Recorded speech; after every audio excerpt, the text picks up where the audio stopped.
If the American Fire Service thinks transitional attack has value, let's put some teeth behind it. If you're going to go to the trouble, make it count. And this is especially important for departments that don't have staffing currently that enables them to get inside. Enchanted Sky Media.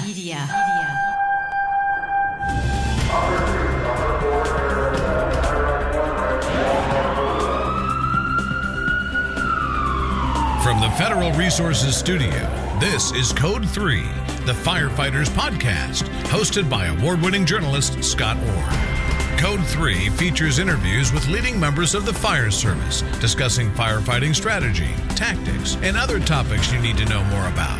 Now, here's Scott. That's right, and I will not let Parkinson's stop me. Thank you for joining me again here on Code 3. This is the show for and about firefighters. We're informing and entertaining members of the fire service, just like you, from coast to coast. Today we're going to talk about the transitional attack. Some firefighters swear by it, some swear at it. The NFPA says it's a way to soften the target. But does it help, or does it have the potential to prolong the firefight? My guest today says a transitional attack is like a bunt in a baseball game. Ray McCormack is a 30-year veteran and a lieutenant with FDNY. He publishes Urban Firefighter Magazine. He delivered the keynote address at FDIC in 2009. And Ray McCormack joins me now. Welcome to Code 3. Hi, Scott. Thanks for having me on.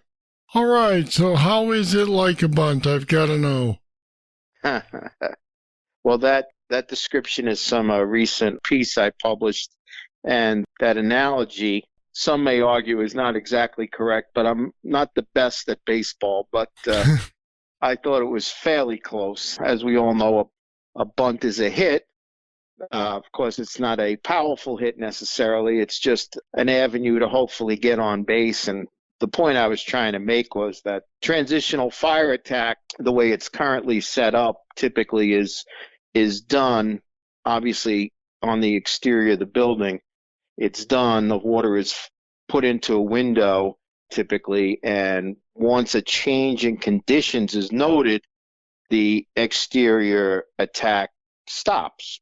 So UL Underwriters Laboratories, who has looked at this extensively, has basically talked about this, keep it going till you see a change in conditions. And typically the change in conditions amounts to you had fire maybe coming out that window, you put the stream up at the ceiling at a high angle, ideally.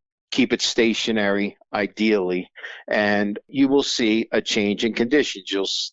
You'll stop seeing that fire come out of the window, and then you would shut down the line and then proceed to the interior, because transitional fire attack is two pieces. There's an exterior piece, and then there's the interior piece.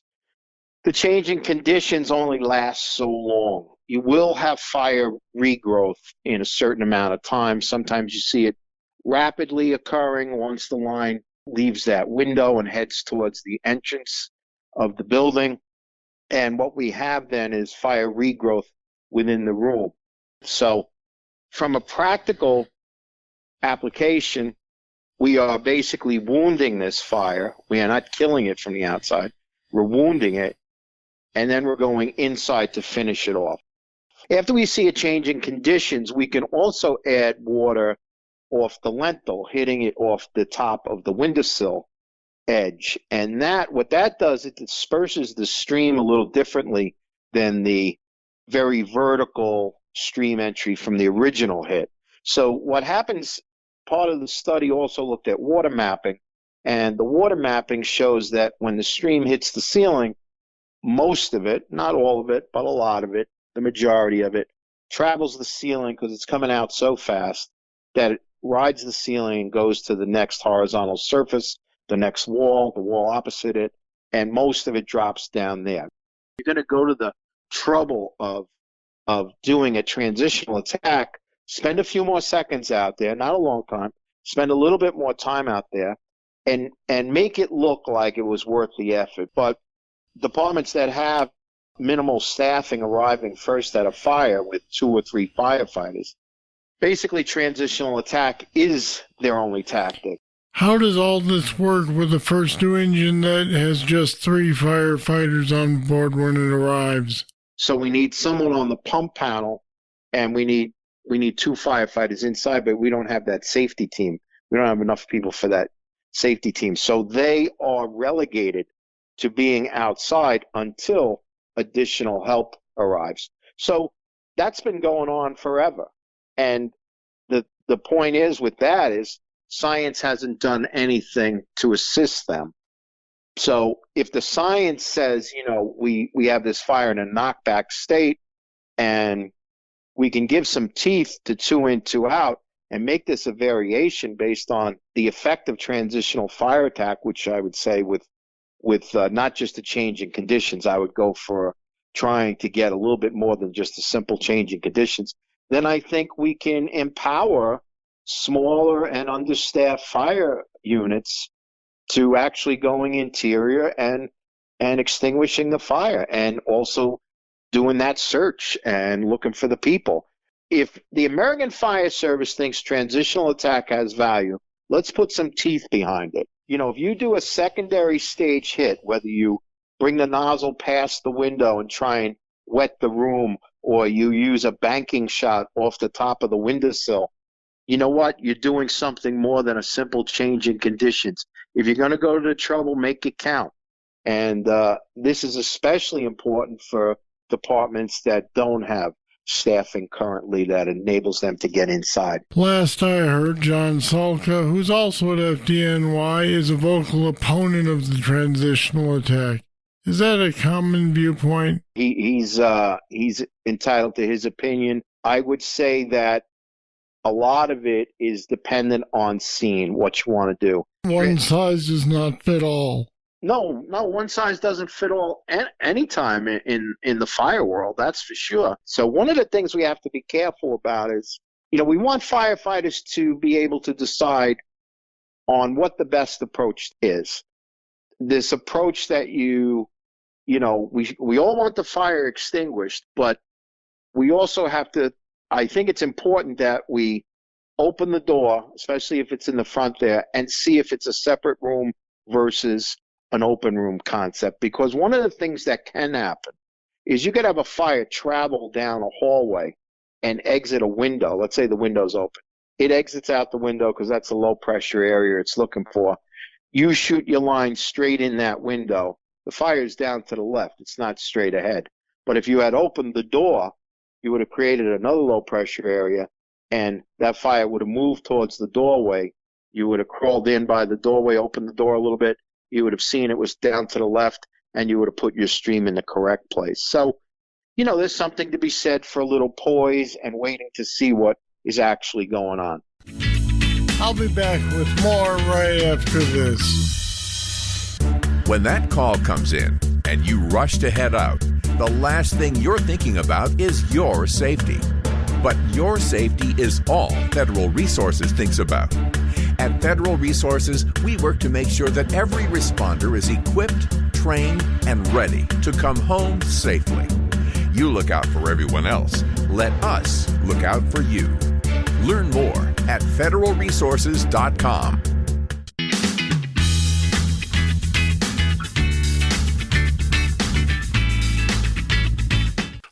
When did the term transitional attack come about? Were they doing it before the term? Now, transitional attack has taken on, a whole new meaning, or a whole new definition, let's say, because there was always exterior fire attack. And basically, it was used for several different reasons, several common reasons, which were maybe an advanced fire on arrival. So you had a lot of fire showing. Maybe the fire was extending up the face of a building with combustible siding. So that would be taken care of. That would be hit. You might have had a wind-driven fire where the wind is coming in the back of this house and it's driving the fire out towards you. So you're gonna hit that fire from the outside. Delays in entry. Maybe the front door has a metal guardrail in front of it, and the forcible entry is going to be difficult. Maybe you need a saw. In some parts of the country, people are basically barricading themselves in. That they might give a hit to that window where the bedroom is, or somebody's known to be trapped in an adjoining space, and you have to put water on the fire to darken it down. So these were all things we always did in the fire service. This is nothing new. Was there a name for it at that point, or was it just part of the attack? Yeah, no, it's just part of the attack, I think. No, I don't think so. It was just something that you did. Yeah, you just took care of it, and, it was exterior fire attack, but, more than likely that wasn't your primary goal. You wanted to do an interior attack, but you had this because conditions forced you to wait to do the interior attack. Now, transitional attack doesn't really have what we're discussing today, doesn't really have those parameters associated with it. It's more, as some people say, it's an opportunity. And it wasn't never considered an opportunity, so to speak. It was more of a limiter. In other words, I'm limited. I don't have enough staffing to go inside. The conditions are such that I can't get inside currently, those types of things. So there's different variations on all of these things, and it is always up to the company officer and what challenges they're going to reach on making a decision to hit it from outside or hit it from inside. Understanding that every fire is different, do you have a set of guidelines of when you would start with the transitional attack? Well, one of the big limiters of it is that it's predominantly, it has some effect on upper levels, but one of the things is if you're the first line going to a fire and you have, let's say, a fire on the third floor, and you attempt to hit that third floor from the exterior, more than likely now that hose line will not be able to be brought upstairs because it's weighted with water. It's going to be a lot more difficult to move. It's going to be a little bit more difficult to bring it up to the third floor to do an interior attack. So on something that's off plane, if you will, it's not on the first floor, and you are going to wet your hose line outside and bring it up multiple flights of stairs wet, that's not going to work. So that first line, maybe it would go interior, and maybe the second line would be outside just in case, maybe the extension of the fire is getting into the attic space or the roof space. It's extending that way. So then that would be an exterior hit. But transitional fire attack appears to be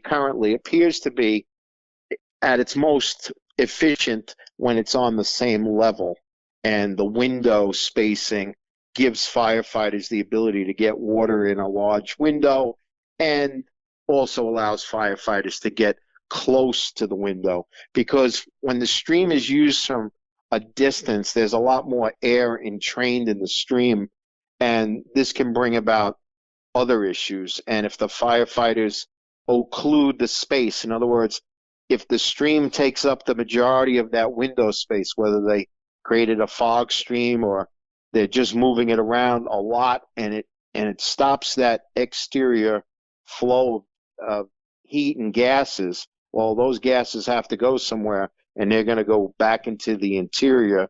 And NIST actually did a film of such a thing.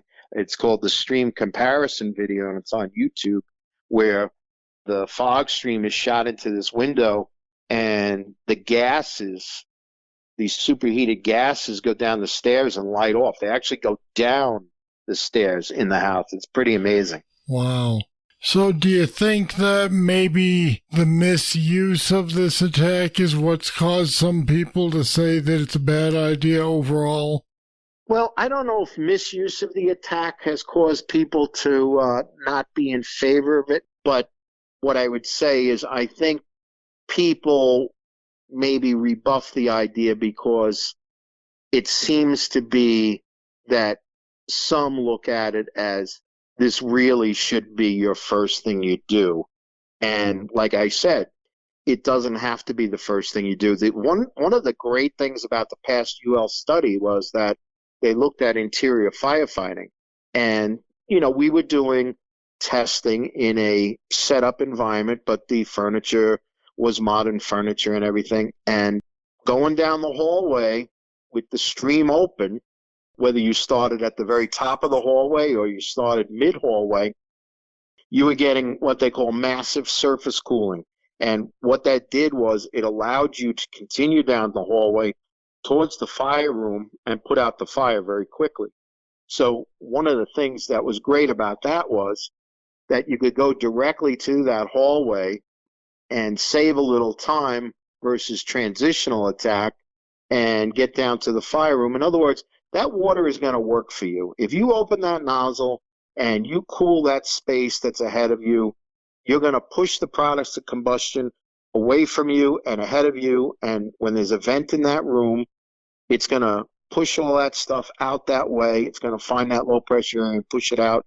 And the interior fire attack was very successful. So we want people to know about both techniques.